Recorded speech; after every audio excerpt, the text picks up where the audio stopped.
Olá, querido e querida, muita satisfação, muito prazer estar passando aqui nesse instante para oferecer a você mais um pouquinho de reflexão acerca da vida, acerca da palavra de Deus, acerca do contexto que nós vivemos dentro de uma igreja. E hoje, nessa oportunidade, eu quero aproveitar para falar com vocês bem rapidinho, um pouquinho, um básicozinho. Não vou explorar o assunto, não vou esgotar o assunto, mas eu vou falar com você um pouquinho sobre quando você decepciona com a igreja. O que fazer? Você já ouviu casos de pessoas que decepcionou com a igreja? Então você não pode perder. Fique ligado que após essa vinheta eu vou voltar falando para você acerca desse assunto. Eu acredito que Deus vai falar fortemente ao seu coração. Daqui a pouco eu estou de volta.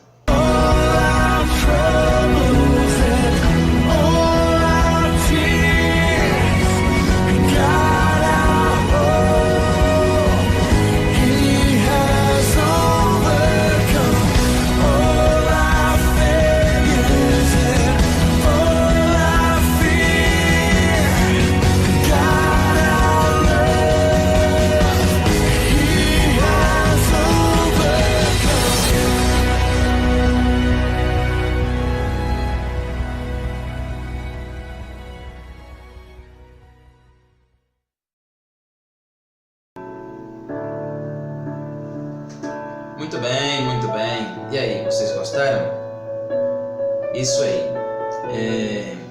Deus merece o nosso melhor, não é verdade? E eu acredito, sinceramente, que você aí do outro lado, para acompanhar um bom conteúdo, principalmente no que diz respeito à palavra de Deus, é bom que seja feito tudo com a mais perfeita excelência, não é verdade? Você se sente bem, se sente apreciado, se sente importante, não é? Quando o que é oferecido daqui para lá é algo com carinho, algo com esmero, com zelo, não é? Isso é muito importante. Hoje eu quero compartilhar com você, rapidinho, uma reflexão baseada no seguinte: é comum nós encontrarmos pela estrada dessa nossa vida pessoas frustradas, preste bem atenção, pessoas frustradas, pessoas decepcionadas com a igreja, não é verdade? E o que dizer para uma pessoa que teve realmente essas decepções, teve motivos para não que esses motivos, entenda bem, não que esses motivos fossem justificáveis, mas existem tantas pessoas feridas, machucadas, magoadas pela estrada dessa vida fora, que a reclamação delas é uma só: eu não estou indo mais à igreja, não estou procurando mais as coisas de Deus porque eu me decepcionei com alguma coisa lá dentro da igreja. Algumas reclamam de uma pessoa ou de pessoas, de um tratamento, de circunstâncias, fatos que ocorreram no contexto do culto e que entristeceu, que levou essas pessoas a ficarem abatidas, a sentirem-se dentro de um sofrimento. Isso não é saudável, até porque a igreja ela foi chamada e vocacionada para estar na terra como igreja, para ser uma agente de milagres, de cura, de restauração, de bênção, de paz, não é assim? Para as pessoas que convivem dentro dela. Só que muitas vezes não é isso o que acontece. Eu posso dizer para você, com experiência de causa, que existem circunstâncias, e eu aqui não quero julgar, não é ninguém, mas já quero te advertir que essa será uma palavra forte, uma palavra um tanto pesada, mas uma palavra com toda a sinceridade do meu coração, no desejo, no intuito e na vontade de abençoar a sua vida, e nada mais, nada menos que isso, entende? Mas existem aqueles casos onde a pessoa esmera, dá a vida pela causa dentro de uma igreja, faz de tudo para ser bom naquilo que faz, naquilo que exercita, e ele vai levando, vai vivendo, vai projetando coisas, desejando, sonhando, almejando e vai trabalhando. Só que chega um dia, e todos nós estamos sujeitos a passar por este momento, por isso nós temos que estar preparados para momentos de dificuldades também na nossa vida. Existem aqueles momentos que a vida nos proporciona e que a gente não escolheu passar por eles. E quando isso vem nos acontecer, às vezes nos joga lá embaixo, em uma posição onde a gente vai estar mais carente, entende? Mais necessitado, mais desejoso de encontrar alguém para nos ajudar, para nos estender as mãos. E aí, querido e querida, ao invés da gente encontrar pessoas para nos estender as mãos e nos tirar lá daquele poço onde nós caímos, as pessoas vêm e nos empurram ainda mais. E esse momento, a dor na alma, o desespero profundo dentro do peito é tão grande que a gente fica sem rumo. A gente às vezes não consegue lidar com isso com sabedoria ao ponto de conseguir entender que mesmo dentro dessas minúcias de dores, de sofrimentos, Deus pode ter conosco um plano e um projeto traçado de amadurecimento, de aperfeiçoamento, onde nós, por intermédio desse sofrimento, dessa causa de tristeza e de dor, Deus tem a intenção de nos levantar como pessoas altamente capacitadas por Ele para algo maior. E muitas vezes a gente, no desespero, a gente corre aquela tangente, sabe? A gente corre para aquela tangente de nos acomodar. E aí a gente não vai mais à igreja, a gente não busca mais a Deus, a gente não leva mais a sério uma vida devocional, a gente não tem prazer mais em pegar uma Bíblia para ler, para passar momentos de reflexão, de meditação na palavra, tão somente por causa de algo que nos aconteceu em relação àquilo que a gente considerava tão santo, tão sacro, tão precioso, tão puro, que era o nosso relacionamento com a igreja, a nossa prestação de serviço ali. E quando a gente mais precisou, entende? De que as pessoas demonstrassem gratidão pelo tempo que a gente esmerou trabalhando ali, a gente recebe um empurrão mais profundo do poço. Eu estou te dizendo isso baseado com o que eu sinto e com o que eu vivo na minha pele, ainda nos dias de hoje, porque eu passo por um momento onde eu ainda não tenho o prazer de ver o meu pai na igreja comigo, não tenho o prazer de ver a minha mãe na igreja comigo. A minha mãe está congregando, está, mas por causa de um tratamento que houve comigo lá atrás e que eu não quero aqui dizer que foi desnecessário, mas foi um tanto abusivo, entende? Ocasionou uma dor tão grande dentro do coração dos meus familiares que até hoje eu caminho para a igreja, mas eu não tenho o privilégio de ver a minha mãe e o meu pai assentados nos bancos da igreja comigo, por causa de revolta deles, por causa de tristeza deles, de decepção deles, com o jeito que eles trataram comigo. E eu não estou aqui dizendo isso para vocês sentirem pena de mim, dizer coitadinho do Wellington, está sofrendo, não. Eu estou dizendo isso aqui a título de dizer para você que se eu parei este momento, impulsionado, acredito eu, pelo Espírito Santo, para falar com você essas palavras, é porque eu tenho suporte para poder falar isso com você, com conhecimento de causa e saber do que é que eu estou falando. Aí vem a Bíblia e diz: olhai para Jesus, o autor e consumador da vossa fé. Sabe por quê? Porque quando a gente olha para os homens à nossa volta, não importa em que posição eles estão, em que lugar eles estão galgando, entende? Posições espirituais, como autoridades espirituais, todos eles, preste atenção, todos eles precisam ser treinados. E aqui está uma das causas mais que eu vejo como uma visão pessoal minha. E este canal é para isso, é para eu te mostrar conteúdo bíblico e também te mostrar palavra da Bíblia, palavra de Deus. E te mostrar, além da palavra de Deus, coisas, pontos de vistas pessoais que eu acredito que servirão de bênção para você.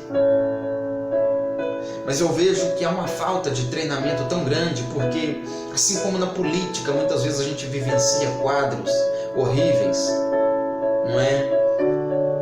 De descaso com a população, de desprezo para com o cargo, com a função que presta, de muitas vezes pessoas que sabotam as verbas para se locupletarem, tantas outras coisas, e aquilo decepciona a gente. Por quê? Porque voto, eles foram colocados lá por meio de um voto, e voto não é treinamento. Entenda isso. Assim como o voto não é treinamento para alguém que está lá fora servindo como um servidor público do povo, como uma autoridade, entende, pública, aqui dentro do contexto da igreja, ou que seja um pastor, ou que seja um padre, ou que seja um sacerdote, um bispo, não importa, um diácono, um presbítero, quando ele errar com você, aqueles erros bárbaros, não decepcione. Ore, peça a Deus por ele. Sabe por quê?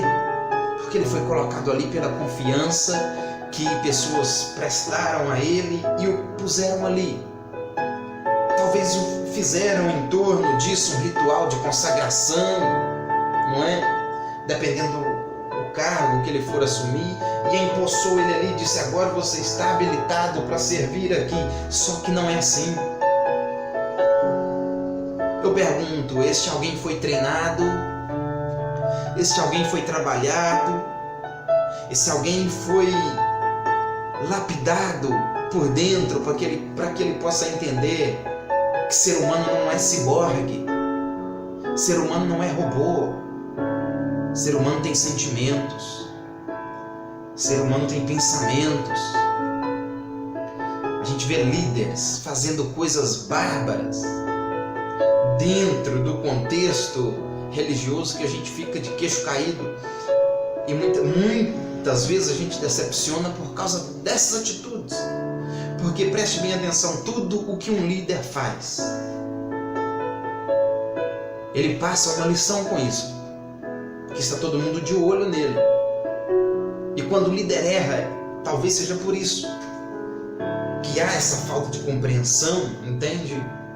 Da parte da gente que está aqui sendo liderado, e a gente às vezes, decepcionados, a gente se encaverna e a gente esquece do nosso compromisso com Deus, do nosso compromisso com a igreja, muitas vezes do nosso compromisso com as funções que a gente desempenha dentro da igreja. Só que preste atenção, consagração não é treinamento. A pessoa muitas vezes foi consagrada, está ali, ela tem um chamado, ela tem uma vocação que pulsa, que bate forte dentro dela, mas ela não foi treinada. O que dizer de pessoas que vêm para dentro do Evangelho e de repente já são empossadas em cargos de confiança e em cargos para lidar diretamente com o povo? E aí depois acontecem absurdos, como um dia desses eu ouvi uma questão em que uma dirigente do círculo de oração se suicidou, e as suas últimas palavras antes do seu suicídio foi: a gente faz de tudo pela igreja e a igreja não valoriza. E ela foi lá e se matou. Eu estou aqui justificando ela ter se matado? Não. Eu estou usando isso para dizer para você que casos bárbaros assim acontecem e acabam acontecendo por causa de uma falta de treinamento muito grande daqueles que são empossados em cargos dentro da igreja e que muitas vezes a gente não dá importância para esses cargos, mas se é para lidar com pessoas, não importa que cargo seja, vai ser complexo, vai ser difícil, vai precisar de uma capacidade, de um treinamento, porque não é fácil.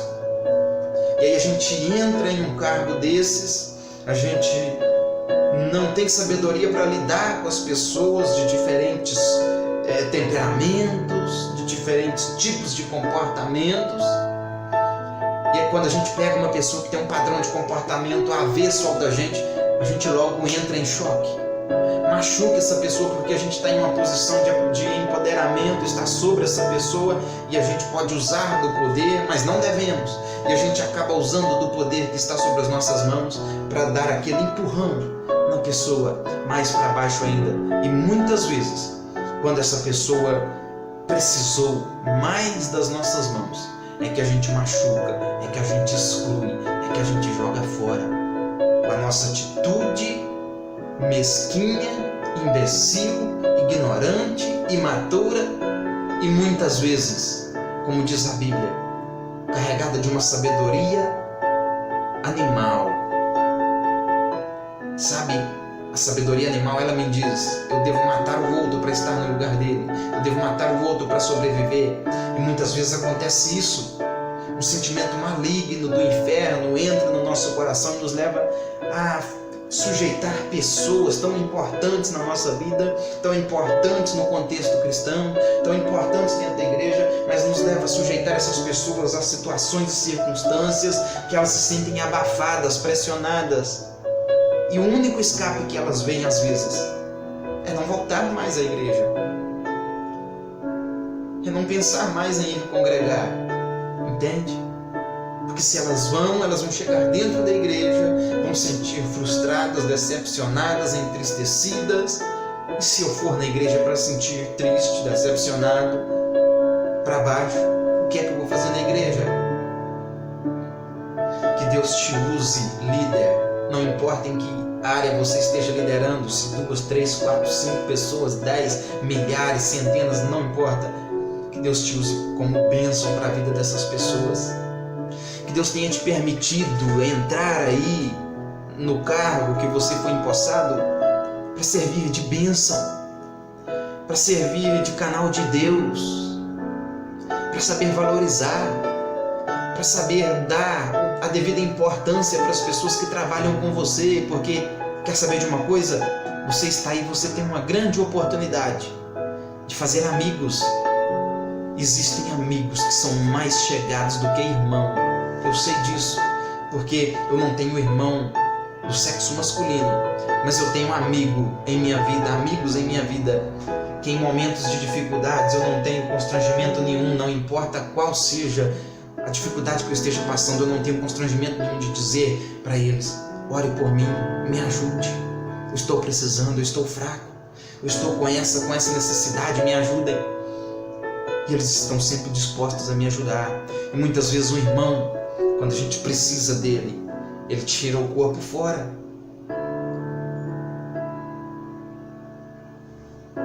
Seja sábio. Se você não teve um período de treinamento, treine-se.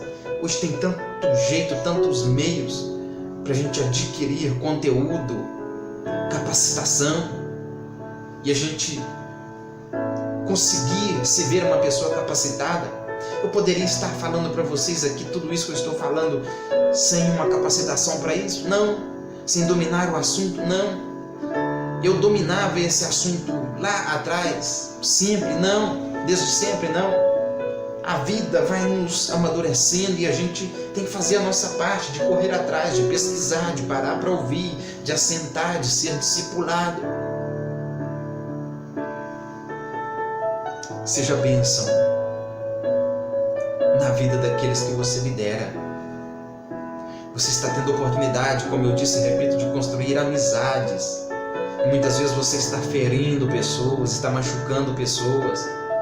Muitas vezes você está jogando no chão pessoas que no dia de amanhã poderão ser grandes referenciais por onde você passou, mas não serão por sua causa. Ah, meu Deus, a igreja cometeu tanta besteira, tanta burrice ao longo do tempo.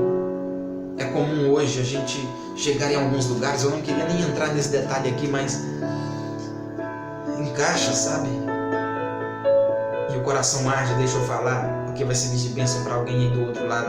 Eu sei que alguém não vai entender, mas também não me interessa. É comum a gente chegar em alguns lugares, como eu já fui pregar em lugares, que as mulheres são punidas porque usam salto alto, porque usam piranha no cabelo, só porque aquilo tem o nome de piranha. Usam bico de pato no cabelo, aquele, né? E tantas coisinhas mesquinhas. Homens são punidos porque andam de tênis. E um dia eu fui pregar em uma igreja, Assembleia de Deus, e eu pertenço a essa igreja, sou assembleiano de coração, mas quando eu vejo coisas, sabe, que eu não engulo, porque se passa aqui dentro do contexto bíblico, eu sou obrigado a me sujeitar e respeitar. Se eu estou congregando em uma igreja onde o meu líder é durão assim, eu não vou me rebeliar contra ele por causa disso, não. Só que eu não sou obrigado a concordar com ele. Eu posso muito bem me sujeitar como submisso a ele, entende?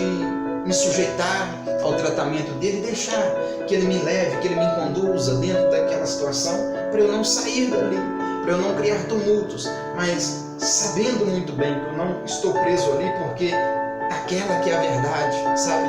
Aquela que é a doutrina bíblica. Mas eu entender que eu estou preso naquele jugo porque eu quis me sujeitar àquilo ali. Aí é outro caso. Mas a gente encontra muitas pessoas que não vêm para a igreja, muitas vezes, porque ainda tem aquele pensamento que igreja é lugar de prisão, de aprisionamento. Tem aquele pensamento de que dentro da igreja você vai ser punido por tudo e por todos. E essa não é a verdade. Mas os nossos pais na fé, embora muito cheios de graça, muito cheios de poder, muito cheios de unção, lhes faltava preparação. E é sobre essa preparação que eu estou dizendo, preparação para você lidar com pessoas que têm sentimentos como você. Quando você é maltratado, de que jeito você reage? Carinhosamente? Claro que não. Quando você é pisado, humilhado, você consegue revidar com alegria, com satisfação. Oh, meu querido, você me pisou, que coisa linda, coisa boa. Não, é lógico que não, você se irrita, você se estressa, você perde o controle, perde o domínio de si muitas vezes. Só que eu quero te dizer uma coisa, para você que está liderando, você é obrigado. Se você não teve preparação para estar aí onde você está, das duas uma. Ou você ser macho o suficiente para chegar perto do seu líder e dizer: eu não presto para estar aqui porque eu não estou preparado. Ou você tem que correr atrás de preparação mais rápido para você não cometer essas atrocidades, essas besteiras e machucar pessoas que estão abaixo de você, de forma que muitas vezes acontece que essas pessoas machucadas, uma vez machucadas, nunca mais voltam à igreja. E se elas morrerem afastadas dos caminhos do Senhor, pelo que nós vimos na Bíblia, elas vão para o inferno. E o culpado, você. Deus tenha misericórdia da sua vida e te faça bênção por onde você passar. Em outra oportunidade, eu continuo com esse assunto. Graça e paz seja sobre a sua vida, em nome de Jesus.